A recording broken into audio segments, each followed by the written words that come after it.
ನಿಮ್ಮ ಹೆಸರು? ವಿದ್ಯಾ. ವಿದ್ಯಾ ಅಂತ ಅಂದ್ಬಿಟ್ಟು. ನಿಮ್ಗೆ ಎಷ್ಟು ವರ್ಷದಿಂದ ಮಕ್ಕಳಿಲ್ಲ? ನಾನು ಪ್ರಾಡಕ್ಟ್ ಕೊಡ್ಸೋದಕ್ಕೂ ಮುಂಚೆ ನಿಮ್ಗೆ ಎಷ್ಟು ವರ್ಷದಿಂದ ನಿಮಗೆ ಮಕ್ಕಳಿರ್ಲಿಲ್ಲ? 7-8 ವರ್ಷದಿಂದ 7-8 ವರ್ಷದಿಂದ ಇಲ್ಲ. ಡಾಕ್ಟರ್ಗೆ ಎಲ್ಲ ಕಡೆ ತೋರಿಸಿದ್ರಾ?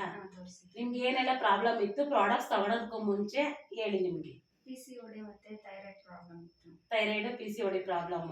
ಮತ್ತೆ ಈ ಪ್ರಾಡಕ್ಟ್ಸ್ ಬಗ್ಗೆ ನಿನ್ಗೆ ಕೊಟ್ಟಾರೆ? ಈ ಪ್ರಾಡಕ್ಟ್ಸ್ ಬಗ್ಗೆ ನಿನಗೆ ಕೊಟ್ಟಾರೆ ಯಾರು? ನೀವೇ ಮೇಡಮ್. ನಾನೇ. ನನ್ನ ಹೆಸರು ಈರಮ್ಮ ಅಂತ ಅಂದ್ಬಿಟ್ಟು. ಈ ಪ್ರಾಡಕ್ಟ್ಸ್ ವಿದ್ಯಾ ಮೇಡಮ್ ನನಗೆ ಅನ್ನನ್ ಪರ್ಸನ್ನು ಪರಿಚಯ ಆದ್ಮೇಲೆ ಒಂದ್ಸತಿ ಕಾಲ್ ಮಾಡಿ ಈ ಪ್ರಾಡಕ್ಟ್ಸ್ ಬಗ್ಗೆ ರೆಫರ್ ಮಾಡಿದೆ. ಇದು ಕವಚ ಫ್ರೆಶು ಮತ್ತೆ ನ್ಯೂಟ್ರಲೈಫು ಸೈಕ್ಲವ್ ಅಂತ ಅಂದ್ಬಿಟ್ಟು, ಮತ್ತೆ ಫೀಲಿಂಗ್ ಲಿಕ್ವಿಡ್, ವುಮೆನ್ ಕಂಪೇನು, ಮತ್ತೆ 95 2 months ನನ್ನ ಪ್ರಾಡಕ್ಟ್ಸ್ ನ ಕೊಟ್ಟೆ. ಮೇಡಮ್ಗೆ ಎಷ್ಟು ದಿನಕ್ಕೆ ನಿಮಗೆ ರಿಸಲ್ಟ್ ಬಂತು ಮೇಡಮ್? 1.5 month. 1.5 month ಅಲ್ಲಿ ಬಂತು. ಈಗ ಪಾಪು ಎಷ್ಟು ತಿಂಗಳು ಪಾಪು ಆಗಿದೆ? 25 days. 25 days. ಎಂತ ಪಾಪು? ಹೆಣ್ಮಗು. ನಿಮ್ಮೂರು? ಚಿಕ್ಕಜ್ಜಾಜಿ. ನಿನ್ನ ಹೆಸರು ವಿದ್ಯಾ ಅಂತ ಅಂದ್ಬಿಟ್ಟು. ಕಂಪ್ನಿಗೆ ಏನ್ ಹೇಳೋದಕ್ಕೆ ಇಷ್ಟಪಡ್ತೀರಾ ಮೇಡಮ್? MI Lifestyle thanks.